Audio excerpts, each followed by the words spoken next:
আসসালামু আলাইকুম। পবিত্র মাহে রমজানের শুভেচ্ছা জানিয়ে শুরু করছি আমাদের আজকের আয়োজন ডেটল নিবেদিত সুরক্ষিত আমার রান্নাঘর অনুষ্ঠানে। আমি শেফ ফারজানা আপনাদের সাথে আছি। আমাদের আজকের যে রেসিপিটা আমি দেখাবো সেটা হচ্ছে চিকেন পকেট। কিন্তু তার আগে আমাদের যে কোনো রান্না করার আগে রান্নাঘরটাকে সুরক্ষিত এবং স্বাস্থ্যসম্মত রাখাটা খুবই জরুরি। তার আগে আমরা দেখে নিই আমরা কোনো কিছু রান্না করার আগে আমাদের রান্নাঘরটাকে কিভাবে সুরক্ষিত করব। এর জন্য আমাদের প্রয়োজন অবশ্যই ডেটল সারফেস ডিসইনফেক্টেড স্প্রে। এটা আমরা ব্যবহার করতে পারি কাউন্টার টপ টেবিলে, আমাদের বার্নারে, অবশ্যই বার্নার অন করার আগে, তারপরে আমাদের নাইফে, যে নাইফটা দিয়ে আমরা মাছ মাংস কেটে থাকি, এই ধরনের নাইফ যখন আমরা ইউজ করব মাছ মাংস কাটার জন্য, আমরা ডেটলটা স্প্রে করব এবং স্প্রে করে ভেজা কাপড় দিয়ে মুছে আমরা কিন্তু কাজ করতে পারবো। তো এখন আমাদের চিকেন পকেট তৈরি করার জন্য যা লাগবে আমি আপনাদেরকে দেখিয়ে দেই। আমাদের প্রথমেই যেটা লাগছে সেটা হচ্ছে চিকেনের ব্রেস্ট পিস। চিকেনের ব্রেস্ট পিসটা আমরা এর জন্য নিব, এটাতে ফ্যাট কম থাকে এবং পকেটটা তৈরি করতে ইজি হয়। লাগবে আমাদের নিব শুকনো মরিচ এরকম আধা ভাঙা গুঁড়ো, লাগবে আমাদের আদা গুঁড়ো অথবা পেস্ট, রসুন গুঁড়ো অথবা পেস্ট, কালো গোলমরিচ গুঁড়ো, লবণ স্বাদ মতো, পালং শাক যেটা আমি ভেতরে ফিলিংয়ের জন্য ইউজ করব, এবং পনির। এরকম একটা চিকেন ব্রেস্ট নিয়ে নিব এবং সাইড ওয়াইজ কাটতে হবে। চিকেন পকেটটাকে আমরা এইভাবে কেটে নিলাম। আমি এখন ম্যারিনেশনে যাব। একটা ম্যারিনেশনের জন্য আমাকে প্লেট নিতে হবে। কালো গোলমরিচ গুঁড়ো নিয়ে নিচ্ছি,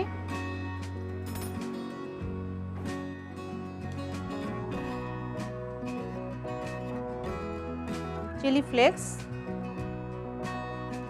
রসুন আমি পাউডার ফর্মে নিয়েছি, আপনারা পেস্টও চাইলে ইউজ করতে পারেন। পাউডার ফর্মে সুবিধা হচ্ছে এ ধরনের প্যান ফ্রাই বা গ্রিল জাতীয় জিনিস করলে পানি থাকে না, হ্যাঁ, এই জন্য পাউডার ফর্মটা নিলে সুবিধা হয়। আদা গুঁড়ো দিয়ে দিচ্ছি, কোয়ার্টার স্পুন। চিকেন ম্যারিনেশনের জন্য আমি গ্লাভস ইউজ করব, যেহেতু চিলি ফ্লেক্স আছে এখানে, পাউডারও দিয়েছি। একটু ভালো করে রাব করে নিতে হবে।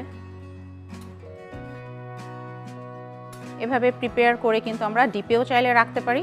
সেক্ষেত্রে 15 থেকে 20 দিন ম্যারিনেশন করে ডিপে সুন্দর রেখে দিলে ইনস্ট্যান্ট খাবার সময় বের করে জাস্ট গ্রিল করলেই হয়ে যাবে। হয়ে গেল আমার ম্যারিনেশন। 15 থেকে 20 মিনিট ম্যারিনেশনে রাখতে হবে। ইন দ্য মিন টাইম চলুন আমরা ঘুরে আসি ছোট্ট একটা ব্রেক থেকে। শীঘ্রই ফিরে আসছি ডেটল সুরক্ষিত আমার রান্নাঘরে।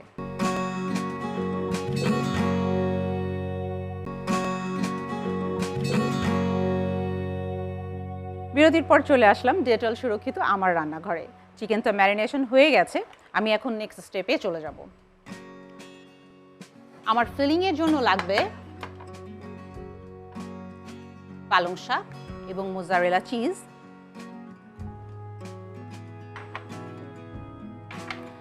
যেহেতু আমি এই বোর্ডটাতে চিকেনটা আমি কেটেছিলাম, তো এখন আমি এখানে ইউজ করব আমাদের antibacterial surface Dettol disinfected spray.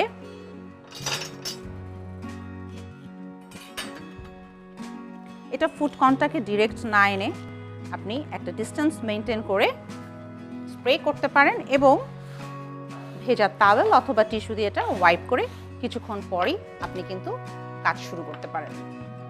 নিয়ে নিচ্ছি পালং শাক, কয়েকটা লিফ আমি হোল লিফ রেখে দিব গার্নিশের জন্য, এবং চেষ্টা করবো এটার স্টেমটা বাদ দিয়ে শুধু লিফটা ইউজ করতে।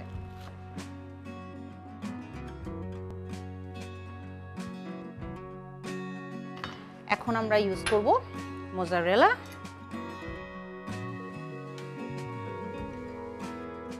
এখন যেটা করব এই মোজারেলা চিজের সাথে আমরা স্পিনাচটা মিক্স করে ফেলব।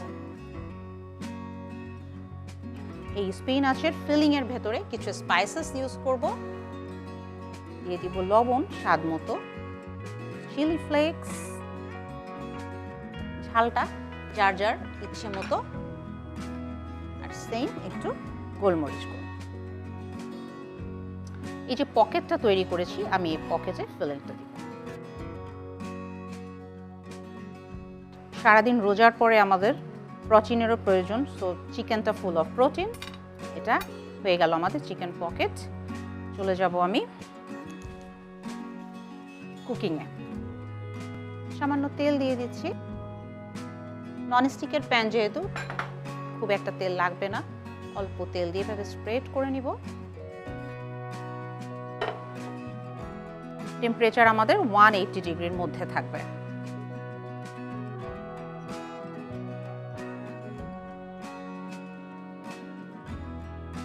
যদি স্কিন সহ নেন তাহলে স্কিন সাইডটা নিচে দিবেন। আমার যেহেতু এটা স্কিন নেই, আমি এই সাইডটাকে চিকেনটা বসিয়ে দিলাম। তো চিকেন হতে হতে আমি যেটা করব, আমার কিচেন এখন আমি সুন্দর করে ক্লিন করে ফেলবো, অ্যান্ড অবশ্যই ডেটল ডিসইনফেক্টেড স্প্রে দিয়ে। এটা দেখে আসলে ভয় পাওয়ার কিছু নেই। এই প্রোডাক্টটা একেবারেই নতুন এবং একদমই জার্ম ফ্রি প্লাস হচ্ছে রিস্ক ফ্রি, যেটা ফুড কন্ট্যাক্টে আপনি ডিরেক্টলি ইউজ করবেন না, আপনি ইনডাইরেক্টলি যে আপনার ফুড কুক করার সময় যেই জিনিসগুলো আপনি ইউজ করবেন, আপনার ইকুইপমেন্ট ইউটেন্সিলস ইজিলি ক্লিন করে ফেলতে পারবেন। এখন যেটা করব, আমাদের চিকেনটা অলমোস্ট এক সাইড হয়ে গেছে। এক এক পাশ 4 থেকে 5 মিনিট আমাদেরকে করতে হবে এবং ফ্লিপ করে দিব। আর এই স্পিনাচটাকে ক্রিস্পি করার জন্য পাশে দিয়ে দিব।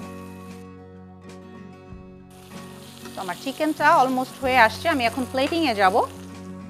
বেবি স্পিনাচ র খাওয়া যায়, তারপরও আমি একটু জাস্ট গ্লসি করে দিচ্ছি অয়েল দিয়ে।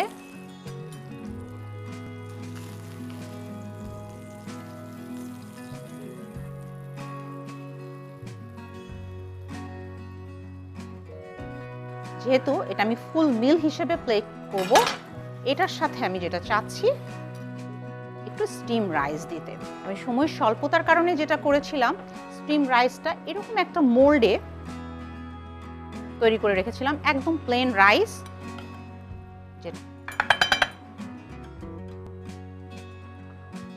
তৈরি হয়ে গেল আমার chicken pocket with steam rice. Protein, carbohydrate, আয়রনের সমৃদ্ধ একটা ফুল মিল খাবার। আপনারা অবশ্যই ট্রাই করবেন।